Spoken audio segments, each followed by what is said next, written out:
Yuk kembali lagi di channel Vokauser Anime. Kali ini kita akan kembali ngelanjutin lagi alur cerita dari Strongest Mage ya guys ya. So tanpa banyak basa-basi lagi langsung aja kita mulai alur ceritanya. Di video sebelumnya, Byron membangunkan Art tidur dengan aura petirnya yang menghancurkan pintu kamar tersebut. Tapi walaupun mereka nggak cocok, nggak ada gunanya berselisih di mana benua membutuhkan setiap prajurit untuk peperangan yang akan datang.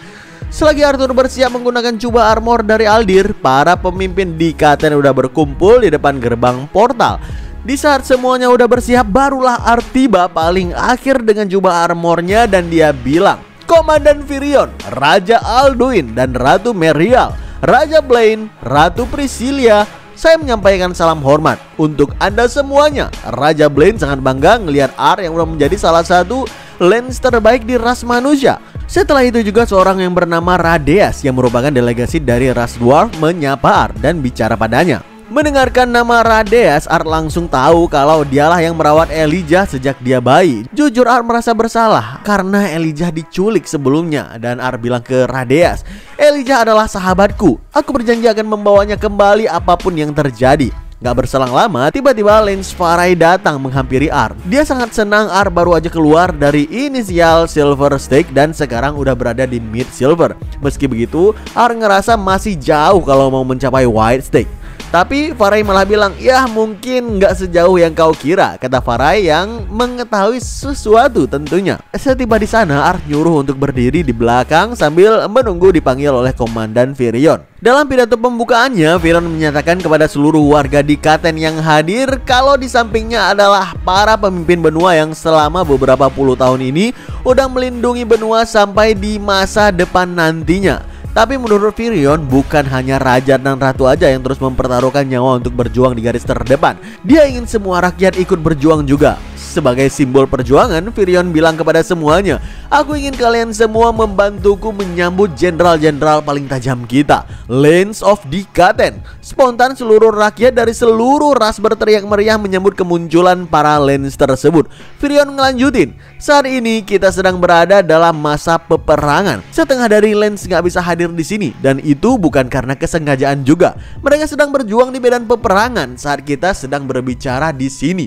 Kami pernah berjanji jika gelar Lance nggak akan dibatasi oleh keturunan ataupun status. Gelar itu didapatkan melalui bakat, kekuatan, dan usaha yang keras. Hari ini adalah hari terbitnya era baru dengan pahlawan baru yang bergabung di sisi para Lance. Tolong sambutlah Lance terbaru kami, Arthur Lewin." Seketika semua orang yang hadir bersorak lebih keras lagi ngelihat kemunculan Arthur yang sangat gagah di atas panggung sana. Meski Arthur sedikit kesal dengan Virion karena diperkenalkan seperti ini, serta grogi juga saat diminta memberikan pidato. Virion bilang ke Art, "Mereka ini adalah orang-orangmu Arthur. Kau tumbuh di antara mereka. Mereka akan mendengarkanmu dengan penuh keterbukaan dan empati, dan gak akan mengganggumu sebagai candaan juga. Aku percaya padamu. Jadilah diri sendiri dan bicaralah kepada mereka," kata Virion sambil memberikan mic pidato kepada Art. Namun sebagai mantan raja di kehidupan masa lalunya, pidato publik seperti ini tentu bisa Art atasi. Dengan penuh percaya diri, Arthur pun memulai pidatonya dengan bilang, "Warga di Katen yang terhormat, terima kasih telah berkumpul di sini hari ini. Meski umurku terbilang muda, aku telah banyak membaca buku sejarah dan ekonomi benua ini. Namun gak satu pun yang menjelaskan apa yang membuat rakyat setia kepada negaranya. Beberapa berspekulasi bahwa rakyat cenderung punya perasaan yang alami pada tanah air mereka. Kesetiaan alami pada negara telah dipertahankan sejak dulu. Aku bilang seperti ini karena aku gak setuju dengan klaim tersebut. Aku memilih untuk percaya bahwa kesetiaan bukanlah keputusan yang diperhitungkan oleh rakyat. Gak pula bisa dipaksakan oleh penguasa dan dinilai berdasarkan tempat kelahiran, melainkan terlahirnya dari kebebasan memilih yang dimiliki. Lalu tentu setiap dari kita memiliki definisi tersendiri dalam hati dan menunjukkan kesetiaan pada negara dengan cara kita sendiri. Namun satu hal yang pasti, bahwa kesetiaan selalu mudah pada situasi yang cukup mudah. Mudah menyemangati rakyat kalian saat tanah sedang subur dan anak-anak kalian makan dengan cukup. Mudah untuk berkumpul di belakang tentara saat kemenangan tanpa pasti. Namun perang ini gak akan menjadi mudah, saudara-saudaraku. Kesetiaan kalian pada negara, pada benua ini akan diuji sebentar lagi. kalian mungkin akan dihadapkan pada keputusan mati bersama rakyat atau berharap hidup dengan musuh kalian. Fakta bahwa aku berada di sini telah memberitahu apa keputusan yang kubuat, dan bukan karena gelarku sebagai seorang Lance. Kesetiaanku ini gak dibeli dan gak juga diberikan dengan bebas. Kesetiaanku pada benua ini, pada semua orang yang ada di dalamnya, dipelihara sejak masa aku kecil di pedesaan. Lalu sebagai seorang petualang, pelajar juga guru, kini akan dibuktikan sebagai anggota Lance. Memang Dikaten serta pemimpinnya punya kekurangan masing-masing, namun orang-orang juga nggak bisa mengatakan kalau mereka belum berusaha. Bergabungnya 3 kerajaan untuk membentuk dewan yang belum pernah ada beberapa generasi yang lalu adalah bukti kalau pemimpin dari ketiga ras ini mengesampingkan harga diri dan perbedaan mereka untuk bersatu. Bahkan mereka bersedia berbagi sumber daya demi kehidupan lebih baik dari rakyat benua ini. Walaupun diskriminasi masih ada, daratan yang kita tinggali ini milik kita semua. Namun di luar kota ini ada bala tentara, lebih dari ratusan kapal yang sedang mendekati tepi lautan kita. Kami telah diberikan pilihan untuk menyerahkan nyawa seluruh keluarga kerajaan yang telah melayani benua ini, atau melanjutkan perang ini dengan skala yang jauh lebih besar dan juga merusak. Komandan Virion di sini telah siap untuk mempertaruhkan nyawanya sendiri dan melindungi benua kita. Namun aku berharap untuk sesuatu yang berbeda. Aku lebih memilih bertarung dan mempertaruhkan nyawa demi kehidupan yang telah aku cintai, daripada menaruh harapan pada janji musuh yang belum tentu mereka tepati juga. Namun aku sendiri gak berani begini kepada semua orang di benua ini. Satu hal yang pasti akan kukatakan dengan penuh percaya diri, bahwa semua orang yang berada di atas panggung ini akan bertarung hingga napas terakhir untuk melindungi Dikaten dari mereka yang berani menjajah kita. Seketika semua orang terkesima parah dengan pidato dahsyat berapi-api yang Arthur sampaikan itu. Bahkan ada orang yang menangis terharu dengan badan bergetar mendengarkan pidato tersebut. Setelahnya semua orang di sana berteriak serentak, "Hidup Dikaten! Hidup Dikaten! Hidup!" Demi meramaikan semangat seluruh rakyat, Sylvie berubah wujud ke naganya, melepaskan teriakan aungan naga yang menggema dengan keras sebagai simbol kalau kekuatan di pihak Dikaten gak main-main. Hal ini membuat rakyat berteriak makin keras dengan semangat membara mereka. Karena ngelihat naga mengerikan ada di pihak mereka, Arthur pun tersenyum ngelihat Sylvie karena menutup pidatonya dengan simbol kekuatan yang gak akan terlupakan dalam sejarah. Setelahnya Arthur pun segera kembali ke portal, tapi Curtis dan Caitlin menghampirinya untuk memberikan pujian atas pidato sambutan sebagai Lance serta aksi luar biasa di akhir yang dilakukan oleh Sylvie. Kemudian Caitlin pun nanya apa Arthur akan datang ke penyambutan para bangsawan di kota. Arthur ngejawab enggak, karena ada acara lain yang harus dia hadiri saat ini. Dan acara tersebut adalah pemakaman Adam yang sedang berlangsung dan dihadiri seluruh anggota Twin Horn. Di sana juga hadir Virion sebagai penghormatan juga. Arthur bahkan bilang ke Virion gak perlu sampai melewati acara penyambutan bangsawan di Etestin, cuma untuk datang kemari. Lagian mengizinkan acara pemakaman diadakan di tempat ini juga udah lebih dari cukup. Sambil ngeluarin semacam koin di tangannya, Virion bilang ke Art, "Setelah Alea meninggal, Alduin mengembalikan ini padaku." Arthur tahu itu adalah artefak milik Alea yang juga dimiliki oleh seluruh Lance saat ini. Virion mengiyakannya dan dia ngelanjutin, "Ketika kau memiliki artefak ini, lalu mengikatnya dengan darahmu dan juga darahku, dapat memicu peningkatan kekuatan hingga bisa langsung loncat ke White Stake." Ya, ternyata itulah maksud yang disampaikan oleh Lance Farai ke Arthur sebelumnya. Seorang Lance punya jalan pintas untuk mencapai White Stake Manacor. Arthur sebenarnya nggak keberatan untuk menjadi Lance di bawah ras L seperti keinginan dari Virion, tapi jalan pintas seperti ini bukan gayanya. Dia nggak mau mendapatkan bantuan untuk bisa menerobos ke White Stake karena ingin mencapainya dengan kekuatannya sendiri. Ternyata keinginan dari Arthur ini didukung oleh Aldir juga yang baru muncul di pemakaman setelah bersembunyi sejak tadi dalam bayangan. Aldir bilang artefak itu mungkin bisa memberikanmu peningkatan yang besar pada kekuatan untuk saat ini, tapi ini juga bisa sangat menghambat potensi pertumbuhanmu. Aku merekomendasikan orang-orang yang kekuatannya kecil untuk menggunakannya, khususnya di situasi yang berbahaya sekarang ini. Tapi Arthur, kau itu berbeda. Terlepas dari bakat, darah naga Nona Sylvie mengalir dalam dirimu, dan will yang kuat dari ibunya berada di Manacor milikmu. Mungkin sekarang punya kerugian, tapi keunggulan akan menanti di masa depan nanti jika kau berhasil hidup.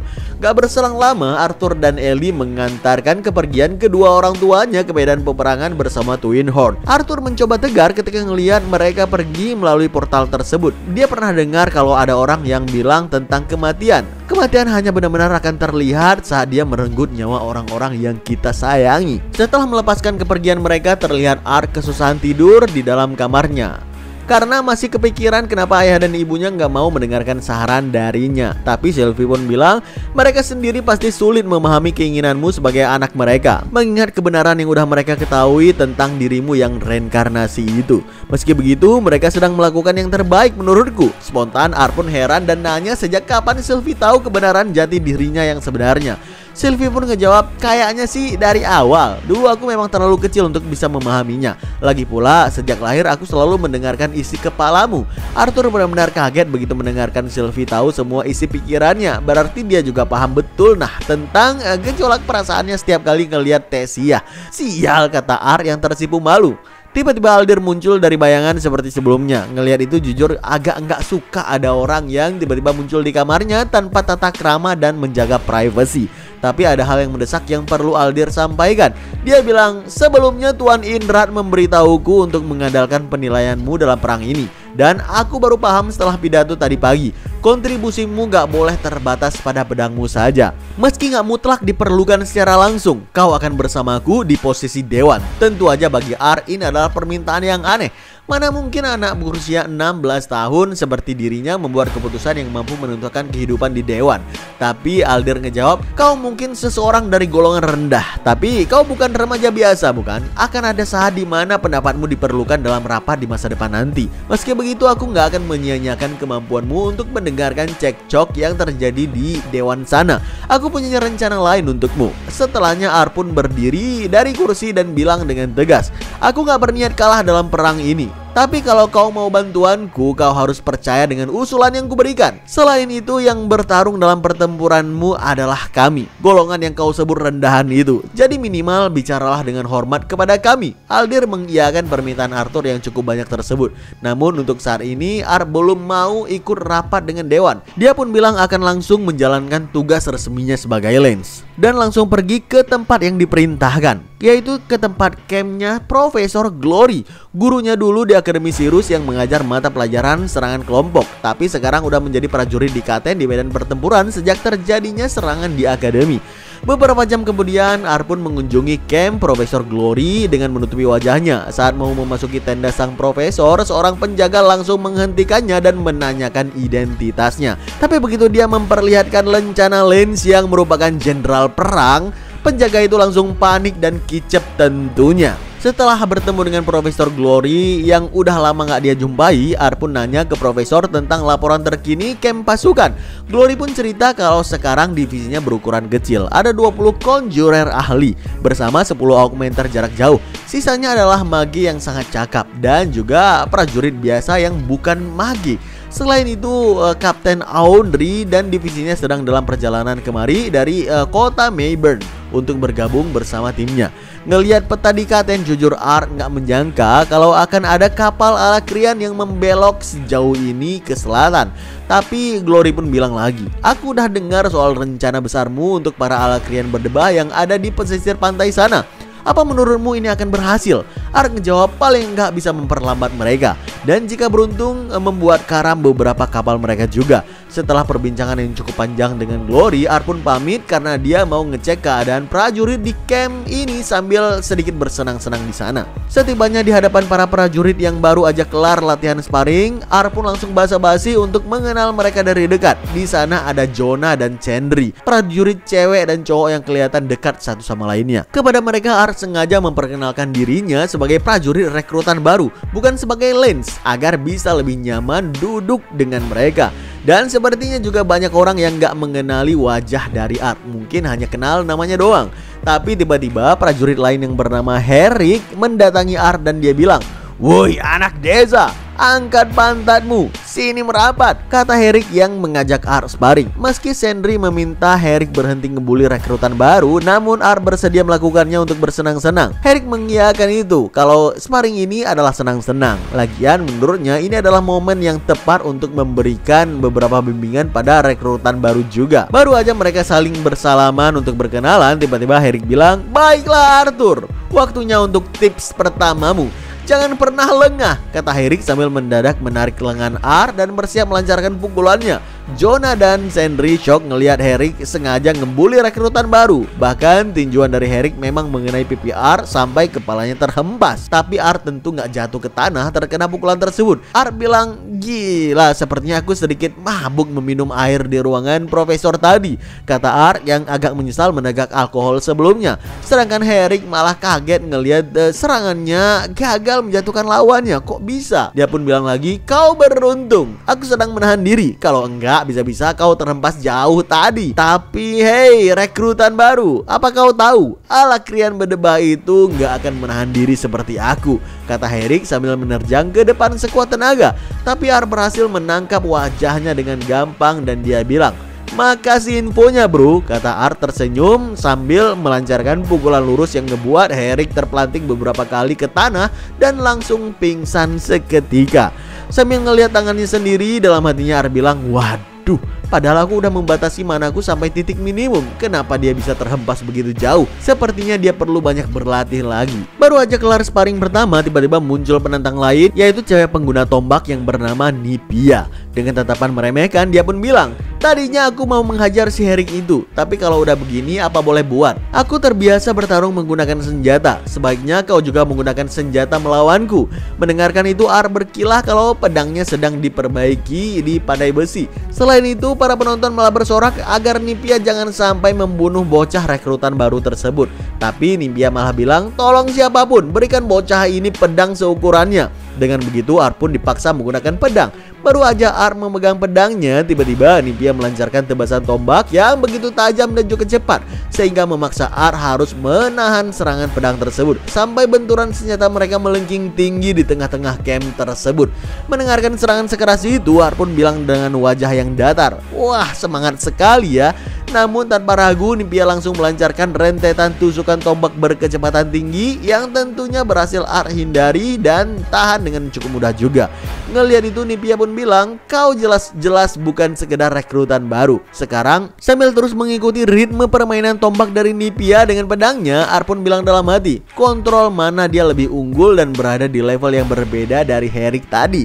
Tapi udah jelas dia masih kurang dalam hal pengalaman, kata Ar yang merapatkan jarak dan menendang kaki Nipia yang ngebuat dia tersentak kaget kehilangan keseimbangan. Tapi Nipia gak terjatuh ke tanah karena dia menggunakan tombak untuk menompang berat tubuhnya sendiri, lalu melompat jauh ke belakang agar kembali memperlebar jarak. Tiba-tiba Nipia pun bilang, "Semuanya mundur, aku akan mengurung arenanya." Mendengarkan itu, Ar tersenyum dan ngejawab, Hey, ini pertandingan persahabatan bukan? Bukan pertandingan kematian. Kenapa repot-repot harus kurungan segala?" Tapi Nipia malah ngejawab, "Enggak, ini pemanasan untuk perang yang ada di depan kita. Dan dalam perang gak ada yang namanya luar batasan," kata Nipia sambil mengaktifkan magic tanah yang ngebuat pilar tinggi seperti kerucut yang mengelilingi arena tersebut. Dalam hatinya Ar bilang, "Di kehidupanku sebelumnya aku tersadar kalau orang menjadi berpuas diri saat memiliki sekutu yang kuat. Prajurit yang ada jadi berharap disuapi kemenangan saat seseorang dengan gelar seperti Lance atau bahkan warrior dengan status yang lebih tinggi ada di antara mereka semua. Peperangan diputuskan oleh duel oleh para raja dan keputusan dunia menjadi tanggung jawab satu orang. Masyarakat di negara ini hidup terpisah dan gak punya kekuatan untuk membuat perbedaan. Tapi itu hanya ada di kehidupan lamaku. Bagi prajurit-prajurit ini, sangat mungkin dukungan Lance akan memberikan mereka kepercayaan diri untuk bertarung lebih keras lagi. Dengan begitu banyak mana di dunia ini, membuat kesalahan lebih bisa dimanfaatkan daripada di dunia lamaku. Para petarung lebih berfokus untuk membuat kekuatan mereka lebih besar lagi daripada mengoreksi kekurangan mereka. Bahkan aku aja sampai tergoda oleh kesalahan tersebut saat aku memasuki dunia ini. Sampai aku dibuat tersadar oleh para Ashura di Epiotus," kata Ar yang melancarkan serangan pedangnya secara serius dan bertubi-tubi yang langsung membuat Nipia langsung terdesak parah dalam sekejap dan membuat dia benar-benar terkaget-kaget. Di saat kaki Art nyaris mengenai wajah Nipia dengan cukup telak, tiba-tiba koki pasukan memukul-mukul panci sebagai tanda makan malam pasukan udah siap.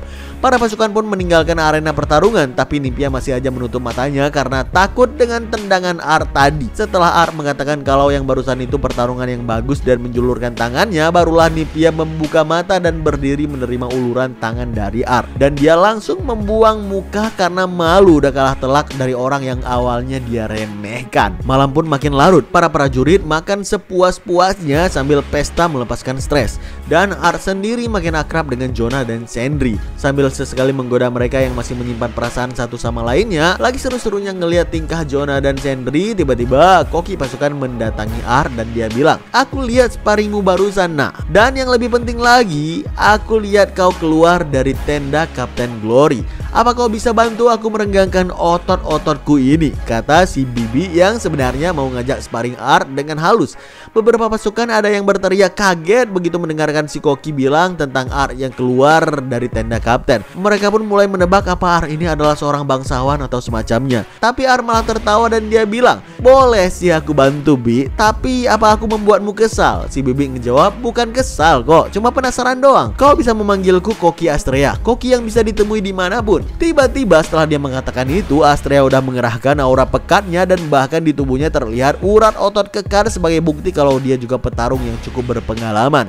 Ngelihat itu Art bilang, "Koki ya? Kok aku bisa nggak percaya ya?" Nggak berselang lama mereka berdua pun udah berada di tengah-tengah pasukan dengan keduanya sama-sama memegang pedang. Astrea bilang, "Baiklah Arthur, mari kita tampilkan sebuah pertunjukan sebelum para prajurit yang gelisah ini menjadi marah," kata Astrea yang ngebuat Art menghela napas panjang. "Jangan segan-segan melawan Bibi ini, oke," kata Astrea yang kemudian melesat secepat kilat dan tiba-tiba udah berada di depan Art yang ngebuat dia sedikit tersentak kaget.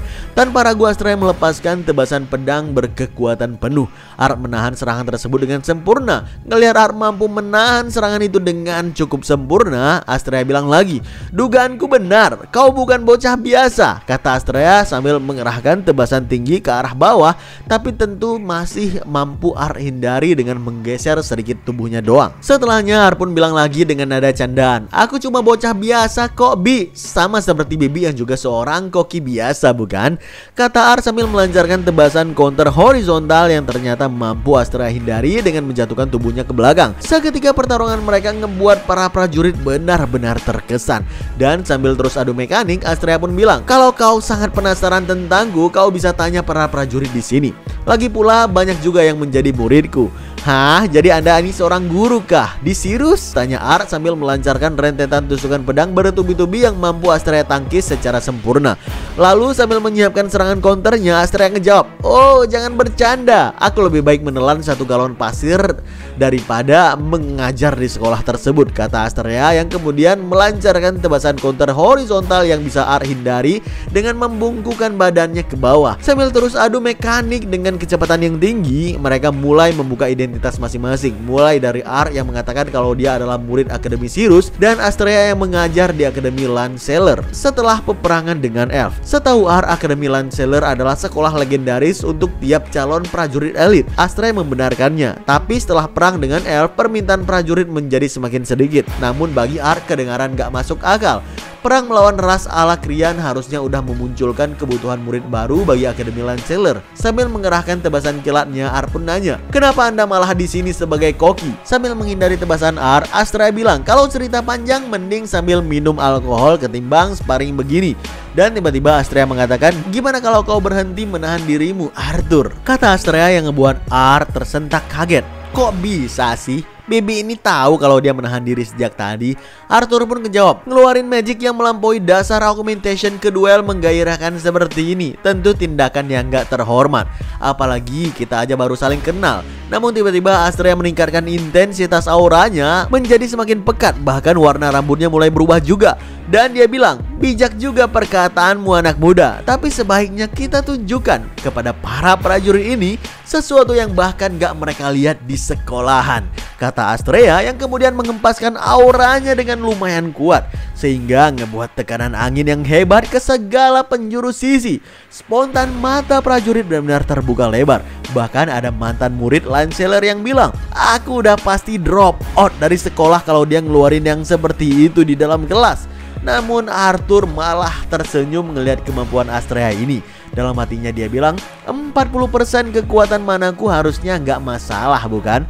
Tanpa ragu Arthur pun ikut menghempaskan aura tubuhnya yang sama kuat seperti milik Astrea. Tapi itu baru 40% loh, belum setengah kekuatannya. Ngelihat itu Astera pun terkesima dan dia bilang, astaga naga, kenapa orang berbakat sepertimu ada di sini? Dan sebenarnya kenapa kau masuk ke Akademi Sirus walaupun punya kemampuan berpedang setinggi itu? Kata Astera sambil melesat secepat kilat dan menebaskan pedangnya secara full power. Namun dengan santainya Ar menghadapi tebasan itu dan dia bilang, karena cuma kemampuan berpedang aja yang baru mumpuni, magic lah yang perlu ku perbaiki lagi, kata Ar sambil menangkis pedang Astera hingga menciptakan suara pedang yang melengking dengan tinggi. Gak lupa dia menambahkan kekuatan dorongan yang ngebuat Astera terpental ke belakang bersama dengan pedangnya.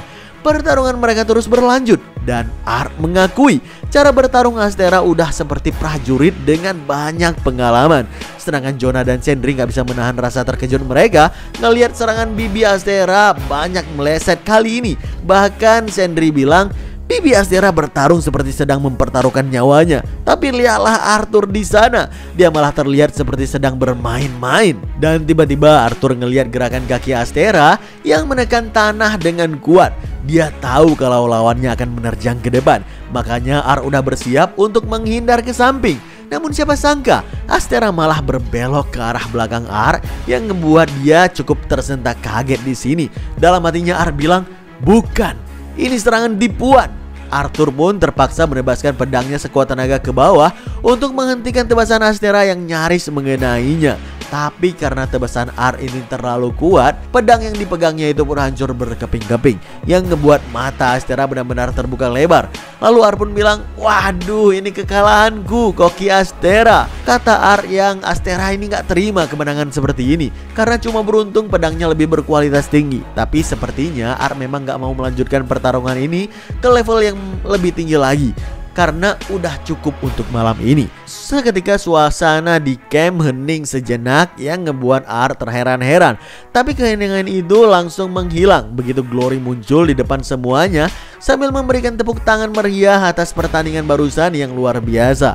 Glory pun bilang ke semuanya, pertandingan memang udah usai, tapi malam masih panjang. Nikmati sisa malamnya, ini perintah dariku, kalian paham? Kata Glory yang kemudian pergi begitu saja sehingga para prajurit pun bisa melanjutkan pesta-pesta mereka. Selepas pertarungan, Arthur pun ngobrol panjang dengan Sylvie, bahkan memberikannya makanan kaki sapi. Namun tiba-tiba Astera datang lagi ke tempatnya dan dengan setengah mabuk dia pun bilang ke Ar, apa gara-gara efek mabuk? Atau aku memang ngelihat kau sedang memberikan makan jaketmu? Kata Astera yang membuat Ar cukup panik di sini, takut kalau Sylvie ketahuan. Setelah sedikit basa-basi juga, mereka berdua pun bersulang atas pertandingan yang luar biasa tadi. Baru aja minum dan ngobrol banyak tentang latar masing-masing, tiba-tiba seseorang prajurit mendekati Ar dan dia bilang, Jenderal, Jenderal. Spontan Ar langsung panik dong dipanggil seperti itu. Padahal dia udah menitipkan pesan kalau jangan panggil dia dengan sebutan Jenderal di luar sini karena memang dia sedang menyamar. Dan mendengarkan kata-kata Jenderal itu, Astrea kaget mengetahui Ar merupakan salah satu lance atau jenderal perang terkuat dalam benua ini.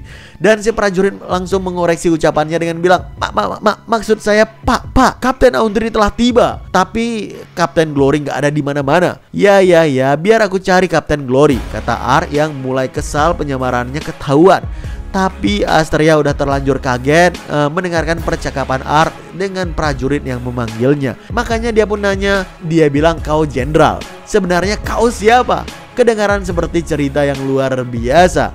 Mendengarkan itu Ar pun tersenyum dan ngejawab, ya itulah ceritaku. Cerita yang lebih cocok saat ditemani dengan alkohol, kata Ar yang masih pengen menutupi rahasianya dan pamit pergi untuk mencari Kapten Glory yang sedang hilang. Oke kawan-kawan, aduh bro, suara habis ini karena memang lagi kurang sehat juga, lagi sakit batuk, makanya mungkin di dubbing kali ini kurang bersemangat juga. Mohon maaf teman-teman. BTW kita cukup ceritain sampai di sini ya guys ya. Komiknya akan kita segera lanjutkan di video selanjutnya langsung.